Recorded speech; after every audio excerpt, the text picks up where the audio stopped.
یہ واقعہ میرے والد کے ساتھ اس وقت پیش آیا تھا جب ان کی شادی بھی نہیں ہوئی تھی۔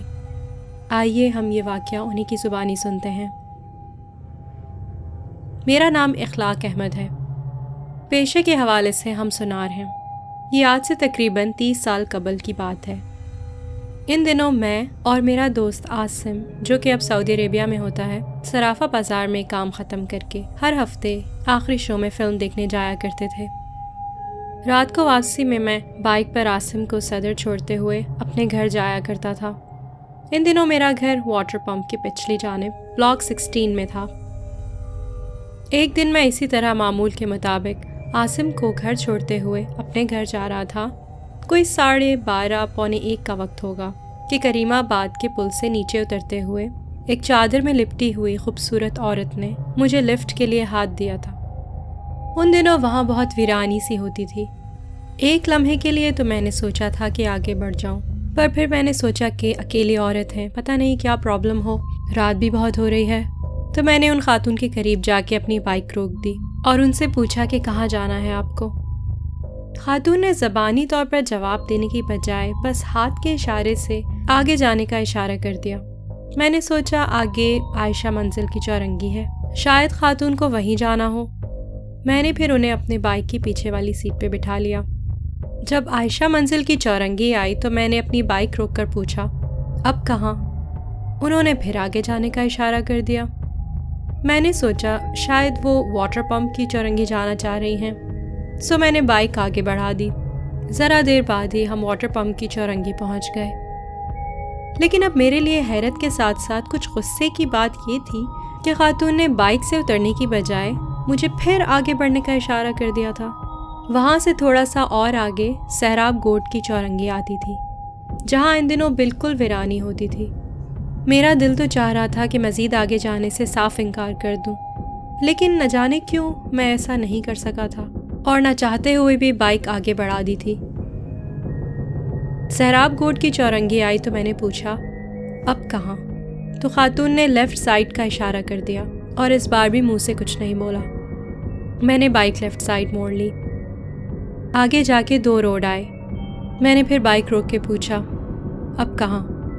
اشارہ ملا رائٹ سائڈ۔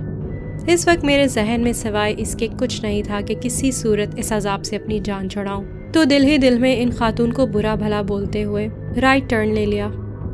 دور دور تک آگے دائیں بائیں میدان ہی میدان تھا۔ اس سے پہلے کہ میں کوئی سوال کرتا، بہت دھیمے لہجے میں خاتون نے مجھ سے کہا، بس یہیں اتار دیجئے۔ اور پھر خاتون نے بائک سے اترتے ہی ناک کی سیدھ میں چلنا شروع کر دیا اور میں واپس اپنے گھر کے راستے پر چل پڑا تھا۔ راستے میں ان خاتون کے حوالے سے میرے ذہن میں بے شمار خیالات اور سوالات پیدا ہو گئے تھے، لیکن میں نے انہیں اپنے ذہن سے جھٹک کر سلا دیا تھا۔ اس بات کا ذکر میں نے اپنے دوست عاصم کے علاوہ کسی سے بھی نہیں کیا تھا۔ دن پلک جھپکتے ہی گزر رہے تھے۔ ہمارا فلم دیکھنے والا دن ہفتہ آ گیا۔ اس دن میں اور عاصم دوبارہ فلم دیکھنے گئے تھے۔ فلم دیکھنے کے بعد عاصم کو گھر چھوڑ کے میں گنگناتا ہوا واپس آ رہا تھا کہ اسی مقام پر وہی خاتون مجھے ہاتھ سے لفٹ کا اشارہ کرتی ہوئی نظر آئیں۔ میں نے کسی معمول کی طرح بائک روکی، خاتون کو بٹھایا اور منزل پر پہنچا دیا۔ دوسرے دن جب میں نے باتوں ہی باتوں میں عاصم سے ان خاتون کا ذکر کیا تو وہ ہنسنے لگا اور بولا، یار ایسے کیسے ہو سکتا ہے کہ تم نے اسے دوبارہ لفٹ کرائی اور راستے میں کوئی بات ہی نہ کی ہو؟ اگلی بار ان خاتون کو لفٹ دو تو ان کا نام ضرور پوچھنا اور انہیں گھر کے دروازے پر اتارنا۔ یہ کیا میدان میں ہی چھوڑ آتے ہو؟ میں نے عاصم کے سامنے تو ساری بات مذاق میں ڈال دی تھی، لیکن دل میں نے سوچا کہ اب کی بار اگر وہ خاتون مجھے دوبارہ ملی تو میں ان کا حال چال ضرور پوچھوں گا۔ اگلے ہفتے تقریباً اسی وقت اور اسی مقام پر ایک بار پھر وہی خاتون مجھ سے لفٹ لینے کے لیے موجود تھی۔ میں نے ہمیشہ کی طرح اپنی بائک ان خاتون کے قریب جا کے روک دی اور وہ خاتون خاموشی سے میرے ساتھ بائک پر آ کے بیٹھ گئی۔ بہت کوشش کے بعد بھی میں خاتون سے حال احوال نہیں پوچھ سکا تھا۔ یوں لگتا تھا جیسے الفاظ میرے حلق میں پھنس گئے ہوں۔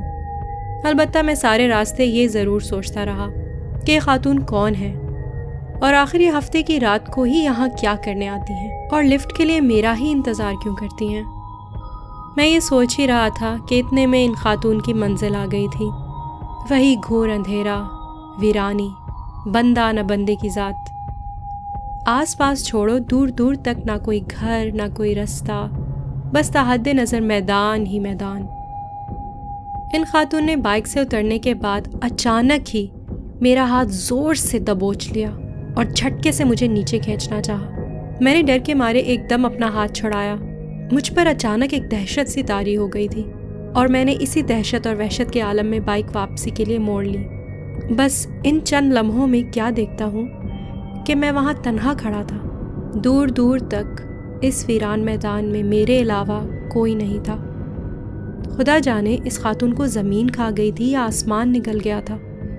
مجھے بائک موڑنے میں زیادہ سے زیادہ 3 سیکنڈ لگے ہوں گے۔ اتنی دیر میں کوئی انسان تو غائب نہیں ہو سکتا۔ میرے تو مانو سارے جسم سے جان ہی نکل گئی تھی، اور پھر مجھے نہیں معلوم کہ میں کس طرح گھر پہنچا تھا۔ اس واقعے کے بعد کئی دنوں تک میں بخار میں جلتا رہا۔ سب مجھ سے پوچھ کر تھک گئے کہ آخر میرے ساتھ ہوا کیا تھا۔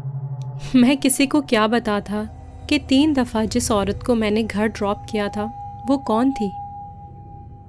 یہ مسٹری مجھ سے آج تک حل نہیں ہوئی کہ وہ عورت تھی یا کوئی بدرو یا پھر کوئی چڑیل۔ اور پھر جب اس نے زور سے میرا ہاتھ پکڑ کے اپنی طرف کھینچا تھا، اس وقت اگر میرے ہاتھ میں میری امی کا دیا ہوا قرآنی تعویذ بندھا نہ ہوتا تو پتہ نہیں میرا کیا حشر ہوتا۔ یہ سوچ کر آج بھی میرے رونگٹے کھڑے ہو جاتے ہیں۔ میری آواز میں اور کہانیاں سننے کے لیے سبسکرائب کیجیے میرا channel and share this video to support me, تاکہ میں آپ کے لیے اور کہانیاں بنا سکوں۔